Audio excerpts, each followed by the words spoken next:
Tiga debt collector, DC, diamankan di Polsek Kuta Selatan buntut tindak penganiayaan dengan pemukulan terhadap seorang driver ojek online. Aksi pemukulan terjadi di area parkir restoran cepat saji KFC Jimbaran, Jalan Bypass Ngurah Rai, pada Selasa 18 November 2025 sore, dan viral di media sosial. Setelah terjadi keributan yang berujung pada tindak pemukulan terhadap driver ojol bernama Deka Prasetyo Mahardiko.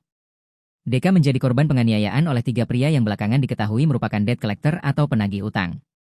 Kapolsek Kuta Selatan, Kompol Ikomang Agus Darmayana W, SIK, MC mengatakan, tiga terduga pelaku, masing-masing Azizmon Yoakuim Dens, Damianus Bebioja, dan Yohanes Dae, langsung diamankan di tempat kejadian. Korban saat itu hendak mengambil sepeda motornya di area parkir. Tiba-tiba, tiga terduga pelaku menghampiri dan menanyakan perihal kepemilikan dan status kendaraan korban. Para pelaku sudah berada di lokasi sejak siang hari, menunggu atau mencari unit sepeda motor yang diduga bermasalah dalam pembayaran kredit. Situasi